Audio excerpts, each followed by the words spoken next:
Today on the channel, we'll be unboxing the heroic warrior goddess, the captain of the royal guard, the tri-sorceress herself, here on...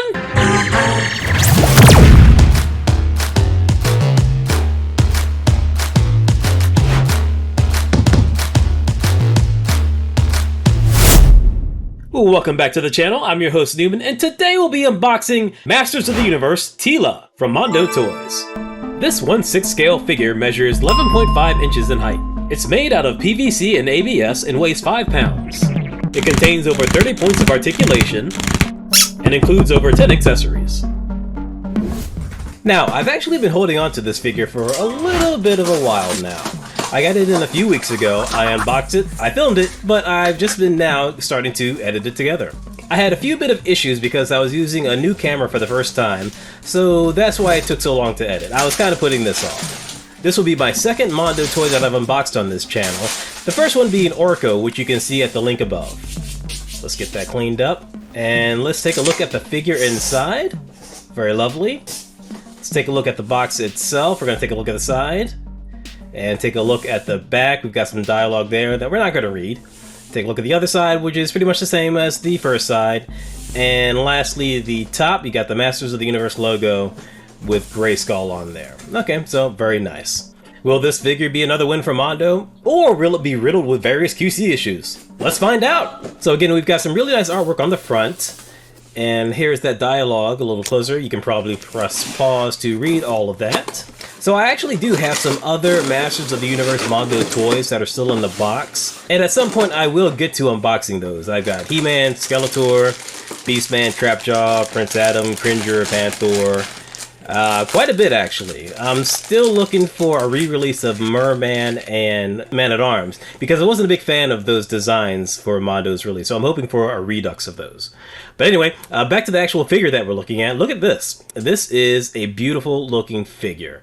Just the paintwork, the sculpting, it's really nice. It's a work of art. It's like a very nice sculpture. It's really good. And not to sound like a broken record, but Mondo has been known to have QC issues in the past. So let's check out the articulation to see if this one does. The head movement is pretty good, nice and tight. It's really tight actually. Up and down, left and right, all the way around. There's a nice ball joint on there, that's good.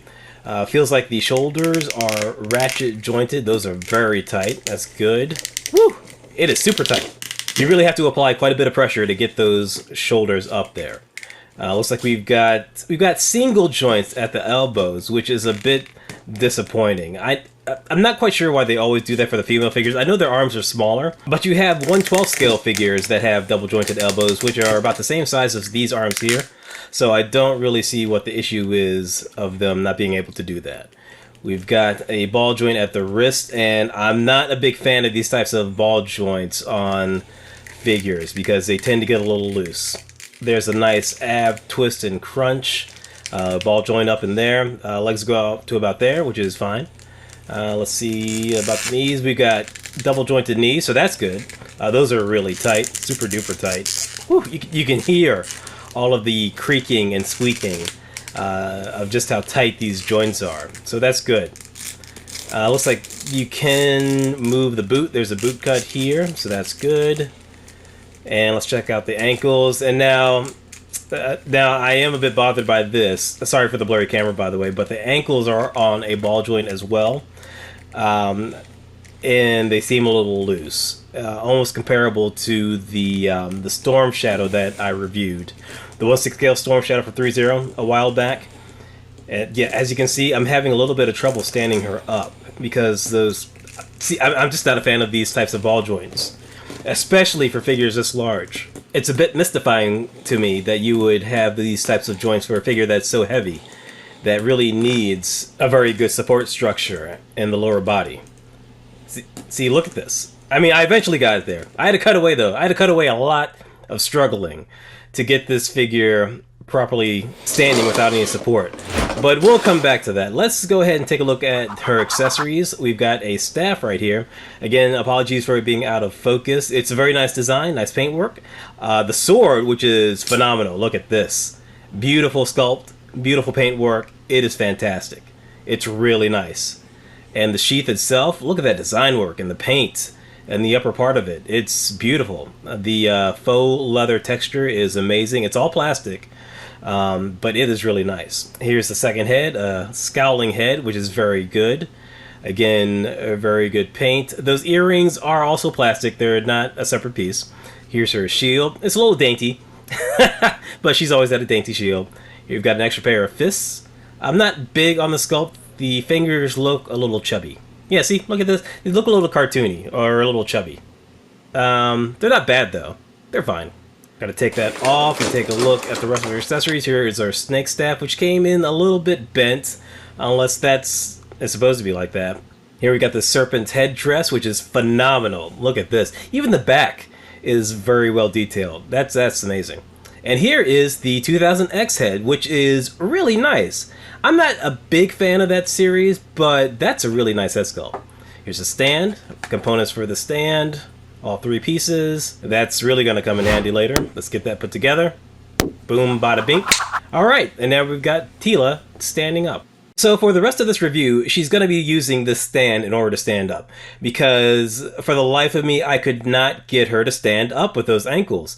I'm well aware that there are fixes to this, but again, for a $200 plus toy, you should not have to do these fixes. Also, I'm not a big fan of this type of stand because I am afraid that the black part is going to rub off on the waist of her white outfit. It's an unfortunate design choice. Alright, so now moving on, we're going to go ahead and take a look at these accessories. Let's start off with the heads.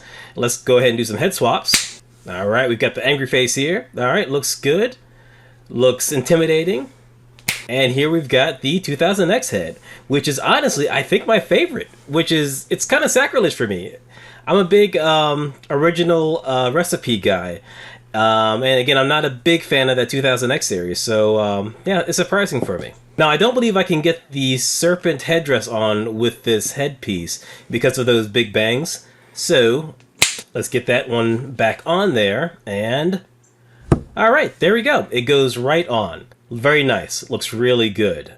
Now, I did a little bit of, you know, magic editing for the heads, but let me tell you, getting those heads off was a nightmare. They are on so tight that it's really difficult. And speaking of tight squeezes, getting this snake staff into her hands is a bit of a struggle. There's really not a lot of give in the hands. They're pretty hard plastic. So much so that I had to take the hand off to get it in there. But it does get in there eventually. Okay, so there you go. There you have it. We've got Mondo Teela in her full serpent regalia. And now while we've got her here, we're going to test out the other weapons for her. Alright, there's the sword. Looking very good. Fantastic. Here we've got the staff. Also very nice. I won't bore you with the putting it in her hand because it is just as difficult and it takes just as much time. I did a review for a Cobra Commander Supreme from 3-0, which is also a 1/6 scale figure, that had weapons that you could break apart in order to get them in the hands. I think this figure really could have benefited from that. So now we're going to go ahead and get her belt holster on her waist. Now in order to do that, you actually have to take her torso off. There's a ball joint there. It does come off. It's supposed to come off. But, like, let me tell you, it was so difficult to get off. It was a literal nightmare. And what winds up happening is you get all these scuff marks on her white torso. I'm really hoping that the top portion will cover this up because, yeah, it does. But still, like, again, the struggle. I cut out so much. Eventually you can get there, but geez, it is a nightmare. This belt is never coming off again because I have no intention of taking that top half off. It's too much work, and you wind up getting all these scuff marks on the figure. But we got it on there, and also here's her shield, which looks just as awkward as her her 1/12 scale counterpart. And so here we have it. Here is Teela with the staff and shield, and you know what? It looks good. It looks real good. With her sword on her sheath, you know, kind of centered towards the back. I think this is going to be my preferred look for this figure. Again, the sculpting and the paint application, it's a work of art. It's beautiful to look at. But the function over the form it's questionable in some cases. Very questionable. Okay, final thoughts. I'm a little bit conflicted about this figure. Overall, it is a beautiful design. Just look at this thing. Look at the photographs of this. She's very photogenic. The paint application is just amazing. It looks very good. All the sculpt work is very good. The plastic is high quality. It's very nice. But then, you get to the downsides. The articulation in the ankles, it really kind of lets this figure down. And the single jointed elbows, they're not a huge miss, but they still are a bit of a miss for me. And not to mention the fact that you have to take off the upper torso in order to get that belt with the sheath on there. It's murder getting that thing out of there, and then it's even harder to get it secured back in. It really should have been just a clip. You wind up getting a ton of scuff marks on your figure just by trying to get the upper torso back in there. It's a really unfortunate design choice. The same goes for the weapons. I really wish that the weapons could split apart so you could put them in the hands better, or if the hands were a more malleable plastic. You wind up getting paint scrapes on your weapons by trying to get them in those really tight hands. So do I recommend this? I mean, yes and no. I'm not sad that I bought it. It's just those issues really bug me considering the price range of this figure. But it's still a good looking figure. So, I don't know. Take it with a grain of salt, everything I say. If you feel as though you still want to get it, despite these problems, and like I said before, I'm okay with these problems. This figure is going to go up on my shelf and I'm probably not going to touch it again. There's not a whole lot of playability factor with this. It's more for display for me. So I can live with that. But if you can't live with that, then you probably shouldn't get it. Either way, it's sold out at Mondo, so you're only going to be able to get this on the aftermarket. So the price is probably going to be even more expensive at this point. Mondo, I feel like you still got some growing pains with a few of these figures. Just please, just stop with those ball joints. I see them in the new Spider-Man figure, and I don't know. Gonna have to pass on that because of it. Hopefully we won't have these problems with their future releases. Alright, so that's gonna pretty much wrap everything up. I am Rip-It-Open Newman on TikTok, Instagram, Threads, Facebook, and Twitter, X. Please like and subscribe if you enjoyed this video, hit the bell for notifications, and I will check you later.